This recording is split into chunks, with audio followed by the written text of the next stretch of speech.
1절로 3절 말씀입니다. 우리 같이 읽겠습니다. 19장 1절로 3절 우리 같이 한 목소리 읽습니다. 시작. 이에 빌라도가 예수를 데려다가 채찍질하더라. 군인들이 가시나무로 관을 엮어 그의 머리에 씌우고 자색 옷을 입히고 앞에 가서 이르되 유대인의 왕이여 편안할지어다 하며 손으로 때리더라. 아멘. 좋으신 하나님 감사합니다. 이 시간에 주의 말씀 드리려고 합니다.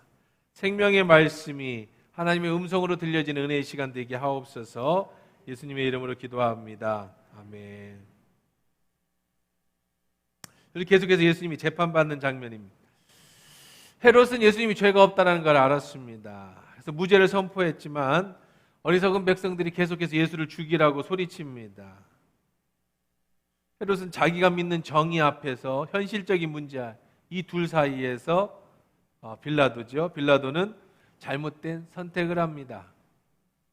나의 신념도 지키면서 군중들도 달래줄 중간 지점을 선택합니다. 그게 뭐냐면 예수는 보잘것없는 사기꾼이다라는 것을 사람들한테 보여주고 동시에 예수를 핍박하고 때려서 그냥 가치 없이 그들의 마음도 달래주고 예수도 살리는 그런 중간지대를 선택하게 됩니다. 이것이 자기의 묘책이라고 생각했습니다. 하지만 그것이 오히려 예수님을 더 곤란하게 만든 일이라고 했죠. 그래서 예수님에게 채찍질을 합니다. 그리고 가시관을 만들어서 머리에 씌웠습니다. 왕이라고 하는 퍼포먼스를 행하는 겁니다. 조롱하는 겁니다.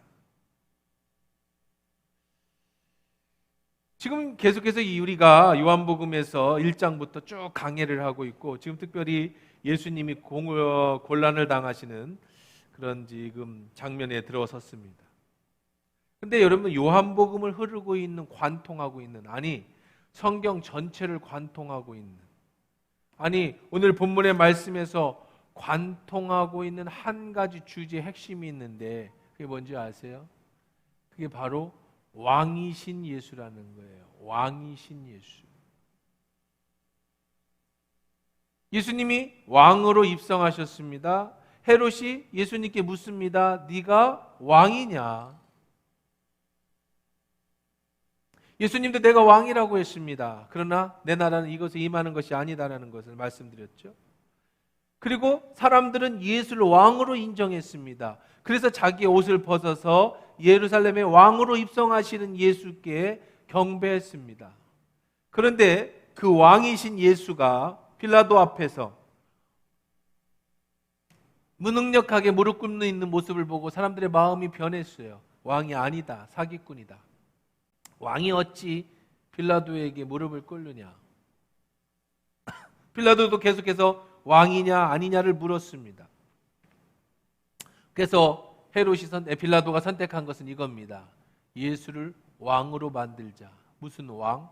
비참하고 덧없는 왕으로. 그래서 이스라엘 백성들이 치를 떨고 침을 뱉고 집으로 돌아가게 만들자. 그래서 예수님 머리에다가 가시관을 씌웠어요. 이것은 뭘 상징했죠? 왕의 면류관을 상징한 겁니다. 채찍으로 때렸습니다. 예수님이 채찍에 맞으면 가슴 아픈 일이지만 우리를 용서하시고 치료하시는 하나님의 능력이 된다고 말씀드렸죠. 빌라도는 예수의 머리에 가시관을 만들어 쓰고 왕 퍼포먼스를 합니다. 금관 대신에 가시관을 만듭니다. 예수님은 아담이 지은 죄로 인해 땅이 저주를 받고 가시덤불을 만들어내서 우리 삶에 가시가 생기고 우리의 인생에 가시가 나고 우리 마음에 쓴뿌리가 있는 그 모든 것을 제거하시기 위해 친히 자신이 가시관을 만들어 머리에 쓰심으로 우리의 모든 가시와 우리의 육체의 아픔과 고통을 대신 지셨습니다. 채찍에 맞으셨습니다. 이사야 53장 5절 그가 채찍에 찔림은 우리의 허물 때문이다. 그가 찔린 것은 우리의 허물 때문이다. 그가 상한 것은 우리의 죄악 때문이다. 그가 징계를 받음으로 우리가 평화를 누리고 그가 채찍에 맞으면 우리가 나음을 입었다. 예수님은 이 모든 것을 다 대신 지시고 그렇게 모든 고난을 당하신 것은 저와 여러분이 당해야 될 그 저주를 대신 풀어주시고 그 은혜를 우리에게 베풀어 주신 겁니다. 이 사실을 믿는 우리들에게 예수님의 은혜로 우리를 모든 저주와 모든 아픔에서 해방시켜 주시고 형벌에서 노임을 받게 해주신 사건이죠. 사랑하는 성도 여러분, 저는 이 말씀을 묵상하고 준비하면서 당연하면서도 엄청난 사실을 한 가지 깨달았습니다. 마가복음 2장 16절 17절입니다. 바리새인들의 서기관들이 예수께서 죄인 및 세리들과 함께 잡수시는 걸 보고 그의 제자들에게 이르되 어찌하여 세리와 및 죄인들과 함께 먹는가? 예수께서 들으시고 그들에게 이르시되 건강한 사람 자에게는 의사가 쓸데없고 병든 자에게라야 쓸데있느니라. 나는 의인을 부르러 온 것이 아니요 죄인을 부르러 왔노라. 예수님께서 죄인들과 세리들과, 그 당시에 죄인들이라고 하면 문 파는 창녀들, 목동들, 그 다음에 세리라고 하면 매국노, 이스라엘 세금을 받아서 로마에 바치는 그런 사람들과 식사를 하시고 그 사람들과 어울리니까 일반 이런 바리새인들과 서기관들은 그런 예수님을 이해할 수 없었습니다. 아니 어찌 하나님의 아들이 그런 사람하고 어울려? 어찌 하나님의 아들이라는 사람이 죄인하고 밥을 먹어? 이스라엘 사람들은 부정이라는 건 굉장히 싫어하거든요. 왜 부정한 일을 하느냐? 그때 예수님이 이런 말씀을 하셨죠. 건강한 사람에게는 의사가 필요 없다. 그렇죠? 건강한 사람 병원에 안 갑니다. 의사 만나지 않습니다. 병든 자라에게 쓸데가 있다. 나는 너희 같은 의인을 부르러 온 것이 아니라 나는 저희들과 같은 죄인을 부르러 왔다. 바리새인과 서기관들이 예수님의 죄인과 세리의 식사하시는 것을 문제 삼았을 때 예수님께서 하신 말씀, 그래 니들 말대로 저들은 죄인이야. 그래서 나는 저들이 필요하고 그들은 내가 필요해. 왜냐하면 나는 의사가 환자가 필요하듯 환자가 의사가 필요하듯 나는 저들을 불러 죄인들을 불러 의인 만들기로 왔기 때문이다. 누구에게 예수님이 필요할까요? 누구에게 예수님의 채찍 맞으심이 필요할까요? 누구에게 예수의 가시면류관 쓰심의 고통이 필요할까요? 누구에게 십자가에 죽으신 예수의 보혈이 필요할까요? 죄와 질병으로 고통받는 사람에게 예수님의 채찍이 필요한 겁니다. 그의 찔림을 위해 허물 때문이요 그의 상함을 위해 죄악 때문이라. 그가 징계를 받음으로 우리가 평화를 누고 그가 채찍에 맞음으로 우리가 나음을 입었다. 누구에게 가시면류관의 고통이 필요할까요? 예수님은 왜 가시면류관과 고통을 당하신 걸까요? 누구에게 그 고통이 필요한 거예요? 인생의 고통스러운 사람에게 그 가시관의 고통이 필요한 거예요. 가시에 자신의 마음이 밝히고 삶의 가시로 고통스럽고 인생에 허무하고 힘들고 외로운 사람에게, 아픈 사람에게 예수님의 가시 고통이 필요한 거예요. 바리새인에게는, 죄인이 아니라고 하는 저 서기관들에게는 예수님이 필요치 않습니다. 예수님은 그들과 식사하지 않았어요. 예수님이 필요하지 않은 사람하고는 함께 어울리지 않았습니다. 예수님은 지금 예수님이 필요한 사람하고 어울리십니다. 예수님이 필요한 사람이 누구예요? 바로 죄인입니다. 왜냐하면 예수님은 그들을 부르러 오셨기 때문에.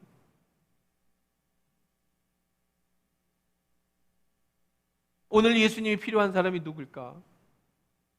오늘 가시관의 고통이 필요한 사람이 누굴까? 오늘 예수님이 채찍에 맞으신 그 채찍이 필요한 사람이 누굴까? 바로 철저하게 인생의 쓴맛을 본 사람, 철저하게 자기가 얼마나 큰 죄인인지를 깨달은 사람, 철저하게 주여 나는 죄인입니다. 만약에 여러분이 예수의 달리신 저 십자가의 은혜가, 예수의 흘리신 저 십자가의 보혈의 피가, 예수가 박히신 머리의 가시관이 예수님이 당하신 청에 옆구리에 받으신 창이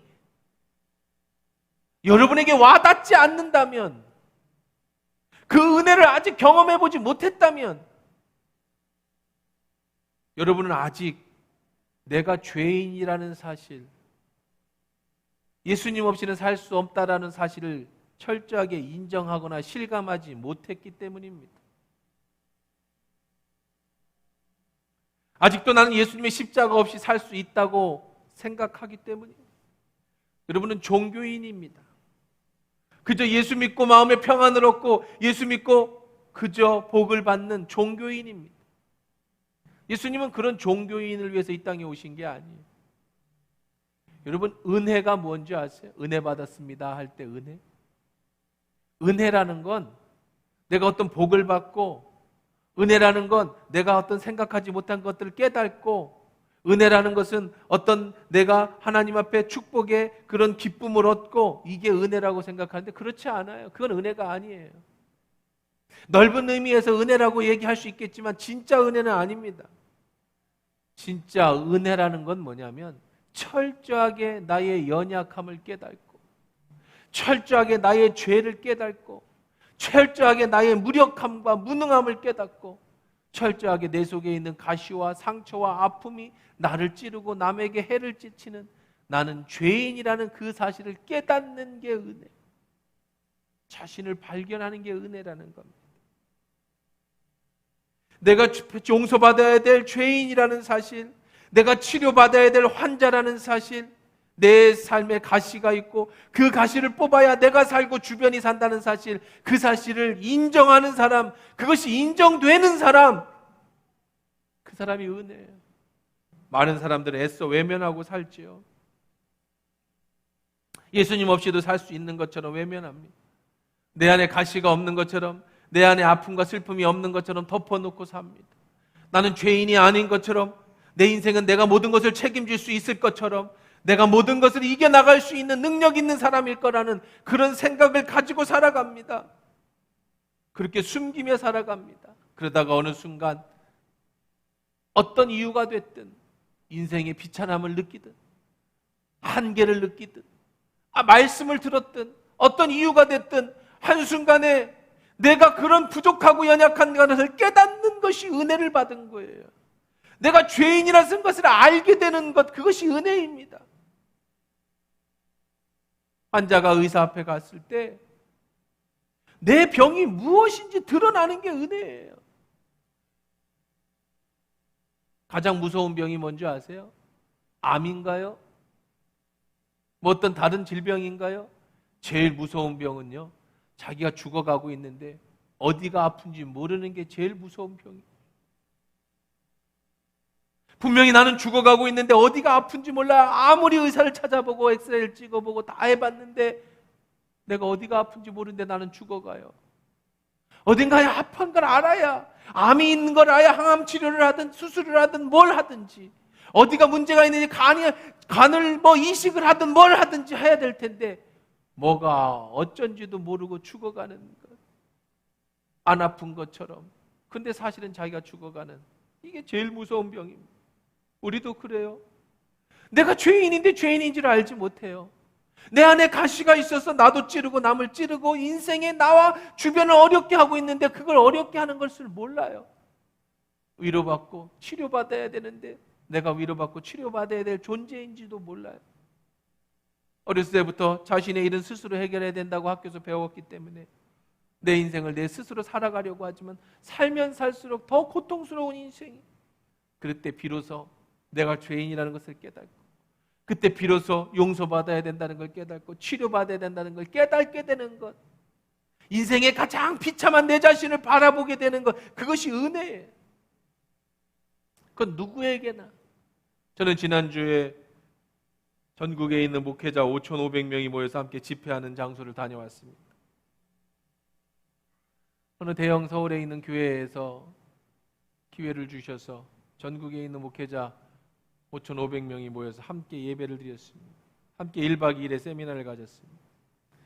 늘 말씀을 전하는 입장에서, 늘 찬양을 인도하고 예배를 인도하고 기도를 인도하는 입장에서 그저 듣는 사람의 입장이 돼가지고 함께 기도 인도해 주는데 따라서 기도하는 그런 입장이 돼서 1박 2일을 다녀올 때 저에게 너무나도 큰 은혜의 시간이었습니다.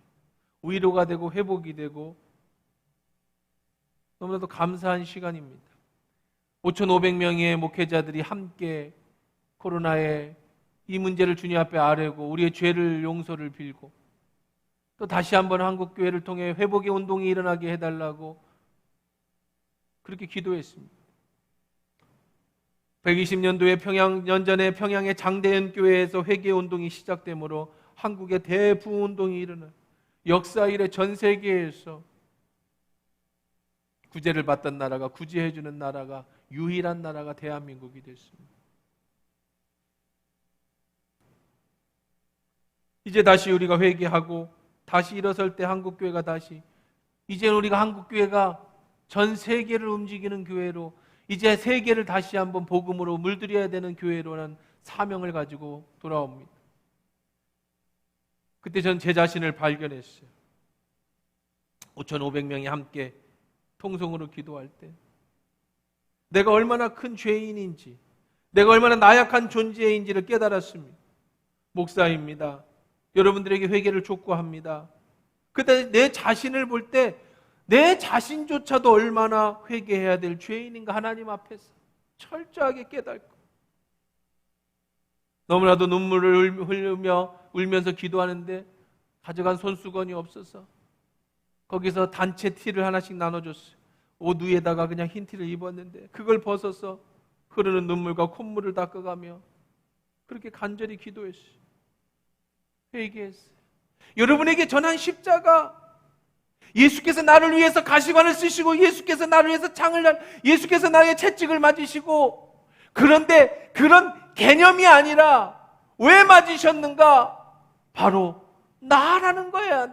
내 죄 때문에 내 죄를 먼저 깨닫는 게 우선이에요. 내가 죄인이라는 걸 깨닫는 게 우선이에요. 내가 병자라는 것을 먼저 깨닫는 게 우선이죠. 그래야 그 약이 소중하고 그래야 의사가 소중하고 그래야 그 십자가가 소중하고 그래야 그 보혈의 피가 소중하고 그래야 그 가시관이 필요하고 그래야 채찍이 소중한 거지.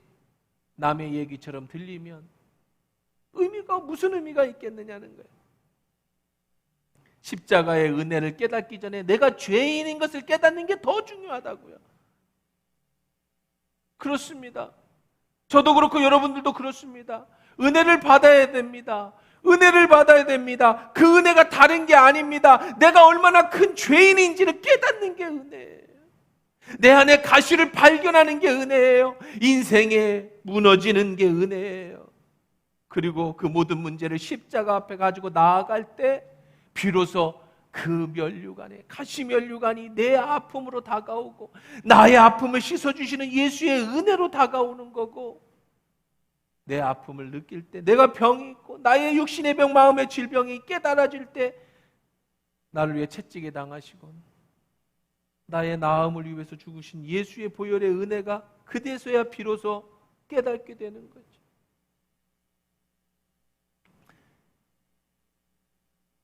내가 죄인이라는 걸 깨닫는 게 우선이에요. 빌라도가 예수님께 자색 옷을 가져왔습니다. 그리고 예수에게 자색 옷을 입힙니다.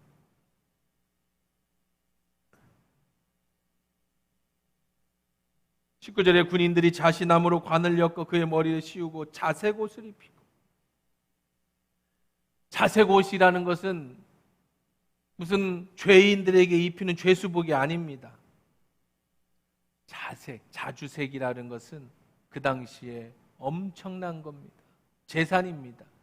지금이야 우리는 돈만 있으면 얼마든지 무슨 색깔 옷을 사 입든지 상관없죠. 그 당시에 옷은 그 사람의 신분을 나타냈어요.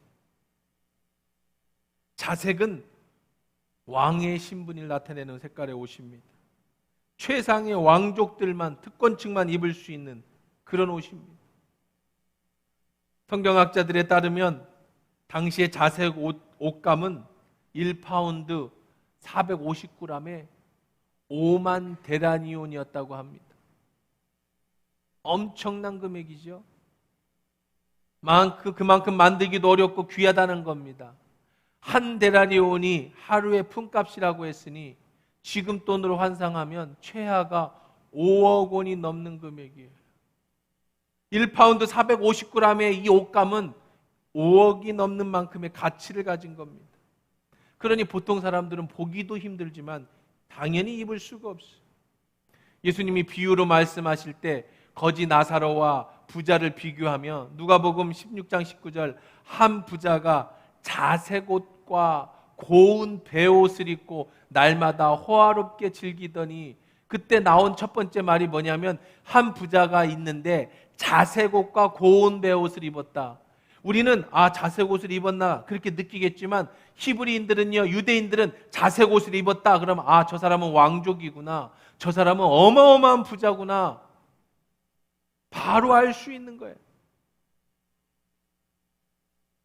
예수님이 지금 그 자색 옷을 입으셨습니다. 정말 자색 옷인지 비슷하게 옷에다가 물감을 들인 건지 어쩐지는 알 수 없지만 빌라도는 그 당시에 최고 통치자였기 때문에 예수님에게 이런 자색 옷을 입힐 만큼의 능력이 됐어요. 그런 비슷한 옷이라 할지라도 그 가치는 엄청났을 겁니다. 그런데 여러분 한 가지 의문이 들지요. 왜 죄인에게 예수님이 죄인으로 끌려왔는데 그 죄인 예수에게 조롱한다고 해도 이렇게 비싼 옷을 입혔을까요? 아무리 조롱한다고 해도 그렇지 여러분 5억짜리 옷을 조롱으로 입힐 수 있겠습니까?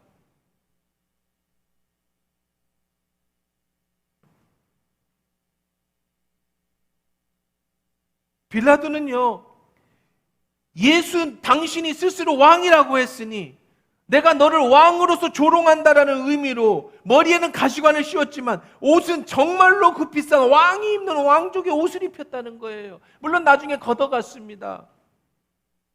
이게 인간이 할 수 있는 일이 아니에요. 보통 생각을 가진 사람은 그렇게 할 수가 없습니다. 아무리 예수를 조롱한다고 해도 그렇지 그 비싼 옷을 입힐 수 있겠습니까? 아이러니하지요. 지금 예수님은 왕으로 오셨습니다. 십자가에 못 박혀서 고통을 당하십니다. 그런데 그 왕에 맞는 옷을 입어야 한다고 하면서 정말 왕이 입는 그 엄청난 옷을 입었다라는 거예요. 지금 예수님은 정식으로 하나님 나라의 왕으로 등극하시는 장면입니다. 이게 아이러니예요. 성경의 아이러니입니다.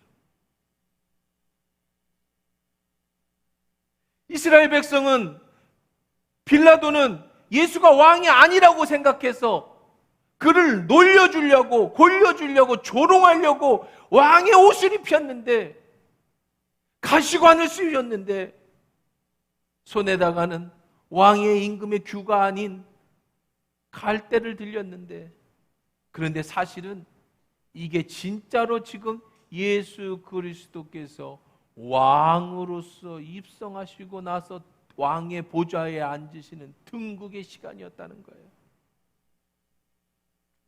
요한이 선포했던 하나님의 나라, 회개하라, 하나님의 나라, 천국이 가까이 왔다. 거의 가까이 왔다. 예수님도 마태복음 3장 17절에 말씀하시기를 회개하라, 천국이 가까이 왔다. 천국이 바로 문 앞에까지 왔다. 그러니 너희는 뭘 해라? 회개해야 한다. 네가 천국에 들어가려면, 하나님 나라에 가려면 하나님 나라가 네 문 앞에까지 왔는데 이 문을 열고 들어가려면 너는 회개해야 한다.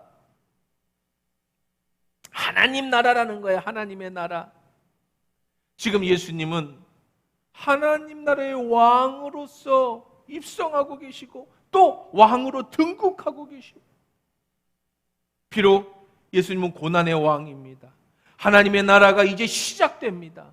그 하나님의 나라는 언제 완성될 것이냐면 예수 그리스도께서 다시 재림하실 때 완성이 될 겁니다.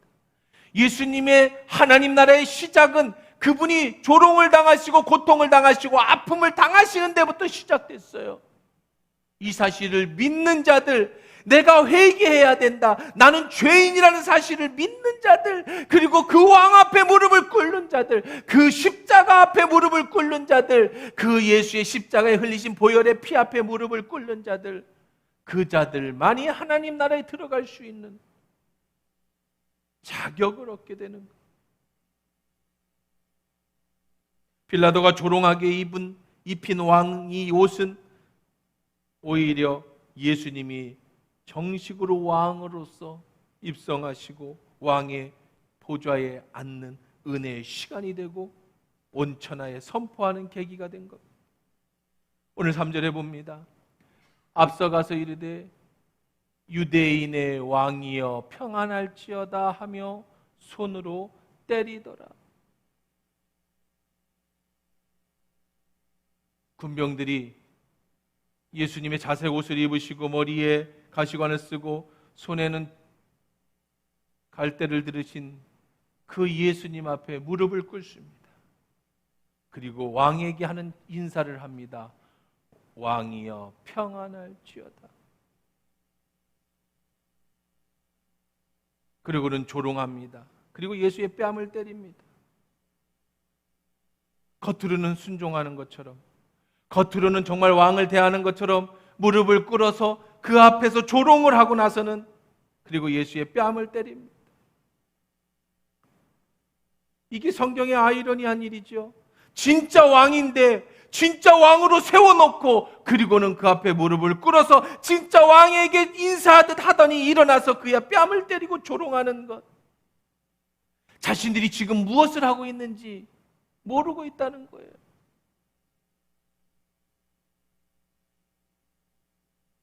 여러분, 우리가 예수를 믿는다고 하면서, 예수의 십자가를 믿는다고 하면서, 예수의 보혈을 믿는다고 하면서, 예수의 가시관을 믿는다고 하면서, 그것이 나를 위해서 흘리신 예수의 보혈이고 나의 죄를 씻기고 나의 아픔과 상처를 치유하는 거라고 하면서 사실은 믿지 않는 것, 사실은 예수를 조롱하고 있는 것,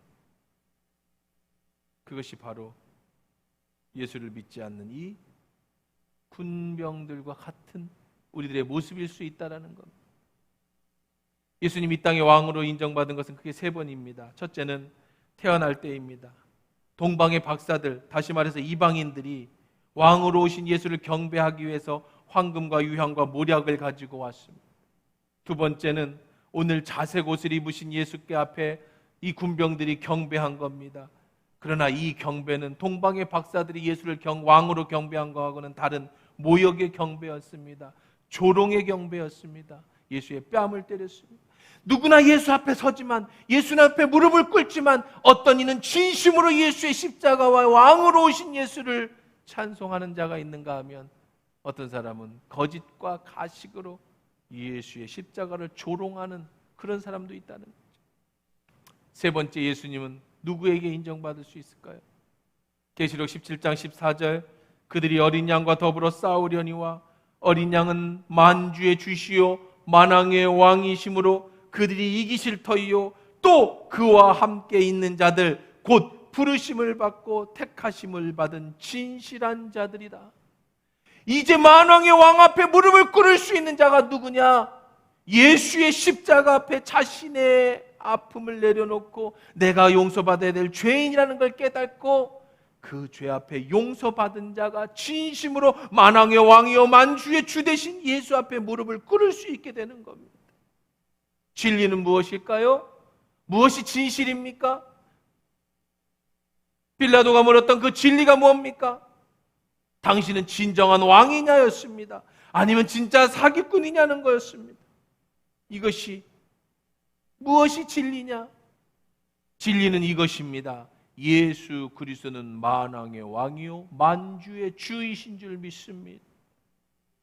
디모데전서 6장 14절, 우리 주 예수 그리스도께서 나타나실 때까지 흠도 없고 책망받을 것도 없이 이 명령을 지키라.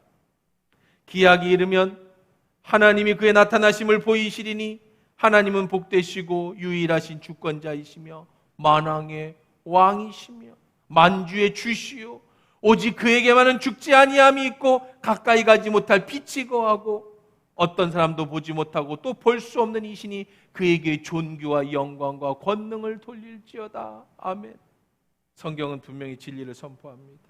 저는 이 시간에 이 자리에서 여러분에게 진정한 진리를 선포합니다. 진리는 바로 예수 그리스도이십니다. 예수는 만왕의 왕이시오 만주의 주이십니다.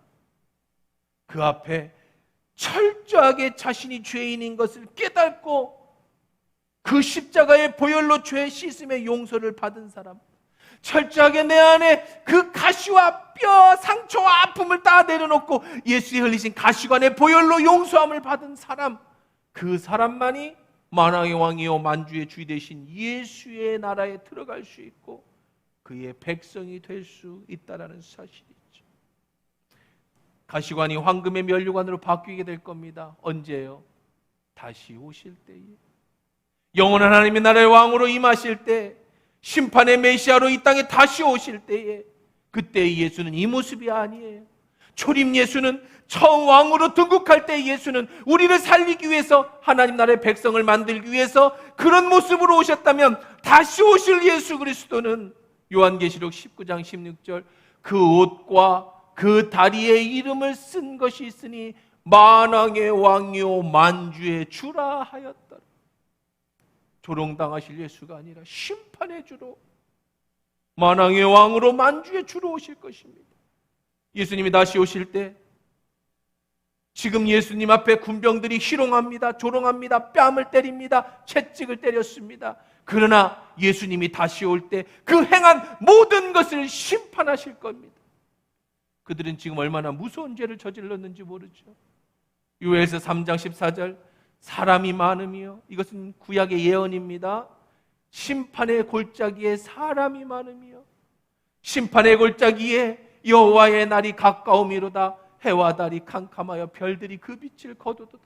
요엘은요 이미 수천 년 전에 다시 왕으로 오실 예수님을 예언했어요. 21절에 내가 전에 그들의 피 흘림을 당한 것을 갚아주지 아니하였거니와 이제는 갚아주리니 이는 여호와께서 시온에 거하심이라. 여호와께서, 예수께서 시온에 다시 오실 때 그때는 이 모든 것을 갚아줄 것이다. 그러기에 예수님은 그 모욕 앞에서, 침뱉음 앞에서, 뺨을 맞음 앞에서 한마디의 말씀도 하지 않으십니다.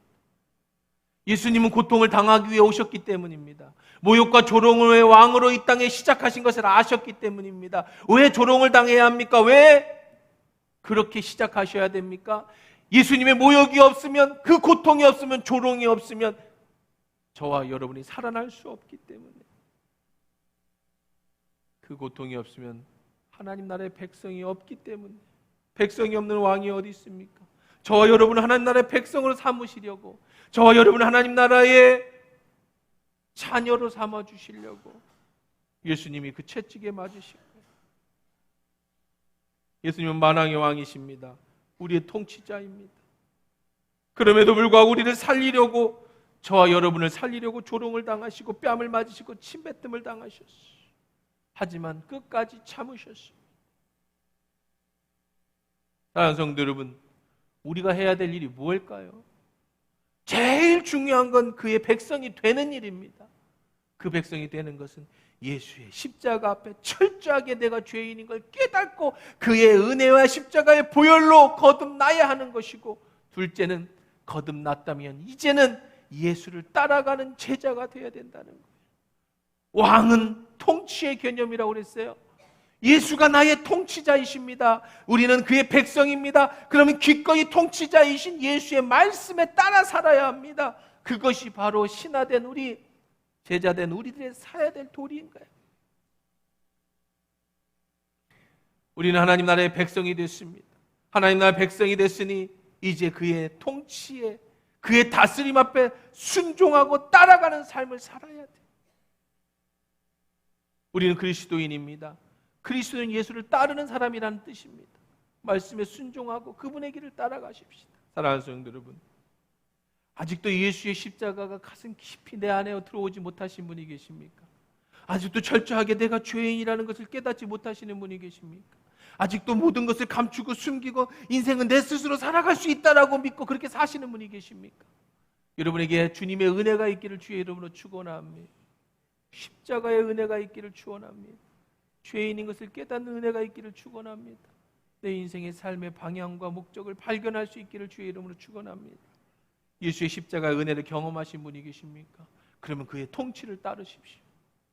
여러분의 욕심대로 살지 마시고. 예수님께서 목욕한 자는 발만 씻으면 되다고 하신 것처럼 우리가 예수의 보혈의 피로 온몸을 쇠 씻음의 용서를 받았다면, 그러나 우리는 매일매일 생기는 여러 가지 죄들이 있습니다. 주님 앞에 회개하시고 그 말씀의 통치에 따라 순종하며 사십시오. 먼 훗날, 그게 언제가 될지 모르지만, 우리의 죽음이 빠를지 예수의 재림이 빠를지는 모르겠지만, 예수님이 다시 오는 날, 초림 예수는 조롱의 십자가를 지셨다면 다시 오실 예수는 심판주가 되셨어. 당신의 백성을 모으실 것이고, 우리는 기쁨으로 눈으로 눈을 보면서 예수의 발 앞에 무릎을 꿇고 그분을 경배할 날이 있을 것입니다. 믿음으로 오늘 나오신 여러분 한 사람도 나고 없이 하나님 나라의 백성 되는 영원한 천국에 이를 수 있기를 예수 이름으로 축원합니다.